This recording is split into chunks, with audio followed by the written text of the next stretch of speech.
Hello friends, ఈ కథ మీకోసంలో ఈరోజు కథ గాల్లో మేడలు కట్టిస్తాం. అందరికీ నమస్కారం. మన చిన్ననాటి చందమామ కథలు, పంచతంత్ర కథలు, పేదరాశి పెద్దమ్మ కథలు, మంచి నీతిని నేర్పే మోరల్ స్టోరీస్, ఇంకా మనసుకు నచ్చే ఎమోషనల్ స్టోరీస్, ఇలా అన్ని రకాల కథలను ఈ కథ మీకోసం మీ ముందుకు తెస్తోంది. ఈ కథలను మీరు తప్పకుండా వినాలంటే మా ఛానల్ని సబ్స్క్రైబ్ చేసుకోండి. మా కథలను లైక్ చేయండి, కామెంట్ చేయండి, ఇంకా మీ ఫ్రెండ్స్ అండ్ ఫ్యామిలీకి షేర్ చేయండి. మీ సపోర్ట్ మాకు తప్పకుండా కావాలి. దయచేసి మా ఛానల్ని సబ్స్క్రైబ్ చేసుకోండి. ఇక కథ మొదలెడదామా? శివ ఇండియాలో తాను చేసే జాబ్ విసుగొచ్చి రిజైన్ చేసి లండన్లో ఒక పెద్ద మాల్లో సేల్స్మెన్ ఉద్యోగానికి అప్లికేషన్ పెట్టుకున్నాడు. అది ప్రపంచంలోనే అతి పెద్ద మాల్. గుండు సూదు నుండి ఇంపోర్టెడ్ కార్ల వరకు అక్కడ దొరకని వస్తువు అంటూ ఉండదు. ఇంతకుముందు సేల్స్మెన్గా ఎక్కడైనా పనిచేశావా అని ఇంటర్వ్యూలో అడిగాడు బాస్. చెయ్యలేదు అని శివ చెప్పాడు. సరే, రేపొక్కరోజు పని చెయ్యి, నీ సేల్స్ని బట్టి చూద్దాం అన్నాడు బాస్. తర్వాత రోజు పనిలో దిగాడు శివ. సాయంత్రం 6 గంటలకి బాస్ వచ్చాడు.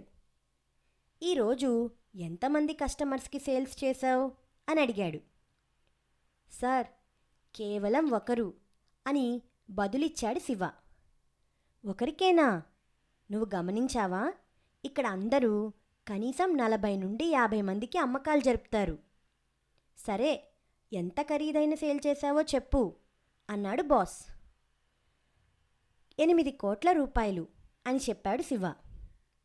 ఏంటి అని అదిరిపడ్డాడు బాస్. అంత ఖరీదైన వస్తువు ఏది అమ్మావు అని అడిగాడు.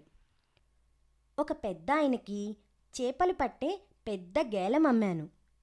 గేలం ఖరీదు నువ్వు చెప్పినంత ఎక్కువ కాదే అన్నాడు బాస్. పూర్తిగా వినండి.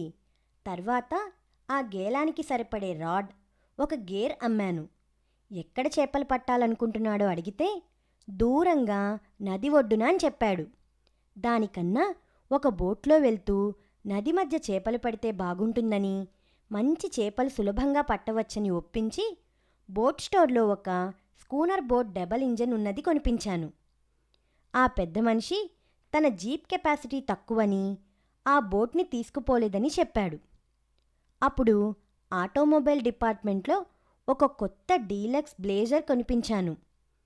తర్వాత అక్కడే నది ఒడ్డున ఉండటానికి క్యాంపింగ్ డిపార్ట్మెంట్లో కొత్తగా వచ్చిన 6 స్లీపర్ల ఇగ్లూ క్యాంప్ టెంట్, దానిలో ఉండటానికి కావలసిన భోజన సామాగ్రి ప్యాక్ చేయించాను. బాస్ ఆశ్చర్యంతో అడిగాడు, ఇవన్నీ ఒక గేలం కొనడానికి వచ్చిన వాడితో కొనిపించావా? లేదు సార్ అని బదులిచ్చాడు శివ. మరీ అన్నాడు బాస్. ఆయన నిజానికి ఒక తలనొప్పి టాబ్లెట్ కోసం వచ్చాడు. తలనొప్పిని టాబ్లెట్తో కన్నా చేపలు పట్టే హాబీ ద్వారా బాగా తగ్గించుకోవచ్చని ఒప్పించాను. అరే యార్, ఇంతకీ నువ్వు ఇండియాలో ఏం ఉద్యోగం చేసేవాడివి అని అడిగాడు బాస్.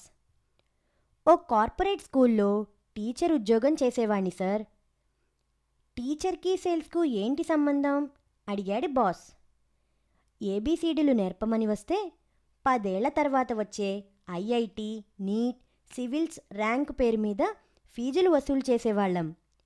ఫీజులో 5,000 రాయితీ ఇస్తామని చెప్పి చేర్చుకునేవాళ్ళం.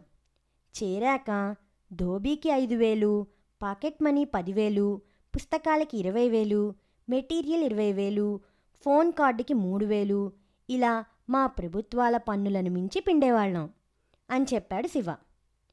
బిత్తరపోయిన బాస్, నీలాంటి వాళ్ళు ఇంకా ఎవరైనా ఉంటే రమ్మను, ఇంకా సేల్స్ని పెంచుదాం అని అతనికి రెట్టింపు జీతం ఇచ్చి ఉద్యోగంలో పెట్టుకున్నాడు.